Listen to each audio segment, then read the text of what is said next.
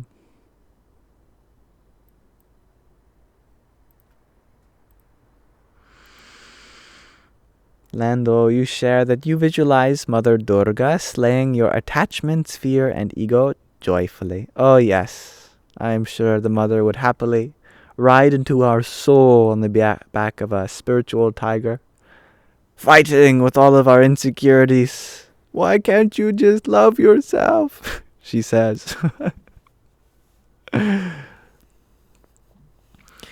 Greg RG, you ask, can we talk about each thing in our hands and what they represent? Oh, that's an idea. Let's see, what is she has in this hand? She has a trident, one of Shiva's, in fact, which we were talking about the symbolism earlier, representing the Trinity. It looks like she's holding a chakra, which is like a discus, a wheel. It's a very mystical kind of weapon in Hindu mythology. It's the spinning disc that you see a lot of deities spinning on their finger. There's, of course, a sword to cut through doubt. There is a lotus because, she likes flowers. Lotuses, they often represent growth through mud and murky waters to erupt undisturbed on the surface. There also appears to be a club. I don't know the symbolism of this. I know that Hanumanji also has a club. It'll put you to sleep if you're being too much of a goofball. And, of course, a bow. A bow like Cupid to shoot arrows of love into you.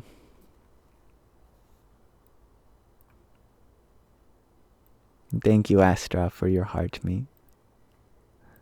Om Namah Shakti Shivaya.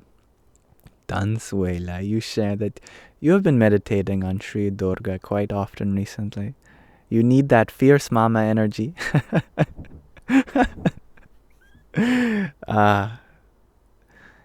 Me too. Dr. Ginny, you're wondering, what is the little sphere in her hand in her lap? Oh, I didn't notice that. Good observation. Oh, yeah. What is that? Enhance.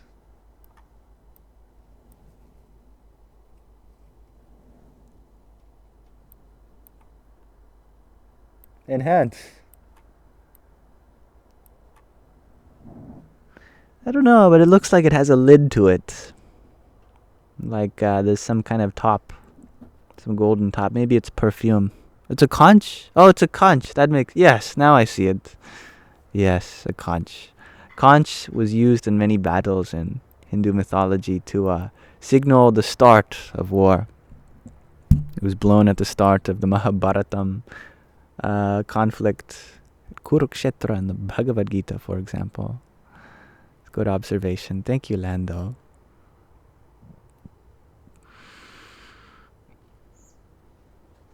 And is the open palm hand a mudra? Oh, so many wonderful symbolisms that we're pointing out. This could be a whole meditation in and of itself.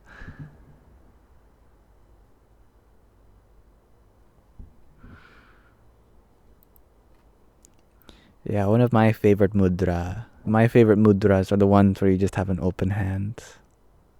Where you have an open hand on your lap or open towards others or for the divine. Just openness. I like that. And tattoos on the foot. Oh my goodness, we're going to have to keep exploring this. Does she have a tattoo on her foot? Oh yeah. She has some Rangoli, doesn't she? On her foot. That's beautiful. Yes. See, there's so much symbolism in the form of the divine of the Indian traditions.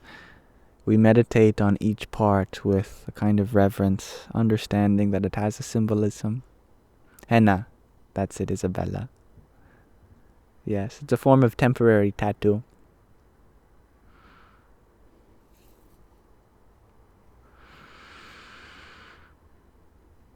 And you love this about Hindu devas. You can meditate just looking at the murti, right? Isn't it an inclusive experience? Engages all your senses. You have the image of the divine, the smell of incense, the taste of prasad, the sound of mantra, and bowing, the touch of dandavat and pranam. It engages all 5 senses, and also all of the 5 other karmendriyas, the organs of our speech, the organs of digestion and rest.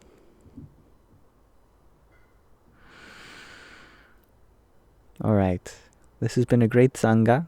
Thank you all for being here. I will upload the recording of this to my Yamsox Lives YouTube channel in case you ever wanted to get anything else out of it. And I've clipped all of the readings and the meditations, so those are in dedicated playlists too if you ever just want like an audiobook experience or a meditation. It's not just an archive channel. It's very alive. You can get a lot out of it. It's all there for you. No pressure. But may this live stream be an offering to Sri Radha Krishna, the all-attractive form of the Mother and the Father. Radhe Krishna, Radhe Krishna, Krishna Krishna, Radhe Radhe, Radhe Shyam, Radhe Shyam, Shyam Shyam, Radhe Radhe. I'm excited for another Rumi read tomorrow as well. Yes, that'll be fun. You know what? We'll have just one for you, G to Infinity. It's a little secret ending Rumi poem. Let's read from the Pocket Rumi. Here I've opened to that treasure could be anybody. We'll read this short poem from this Sufi mystic. You may despair of finding a true friend of God. But since the treasure does not exist in this world, consider no ruin empty of treasure.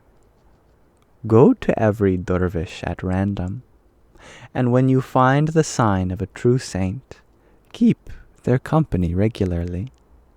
If the inner eye has not been granted to you, always think that treasure could be in anybody. And that's from Matnawi 2, page 2153 to 55.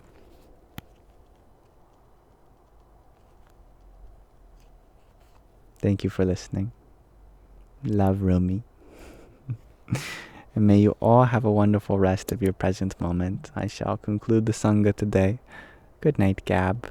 Hello, Marlin. Nice to see you here. And thank you, Gabriella, for your heart me. Hari Om Tat Sat. And Isabella, thank you for your heart me too. Hare Krishna. Namaste. And thank you, Yoginte, for your rose. I hope you can tell me how to pronounce your name sometime. Hello and goodbye. Radhe Radhe.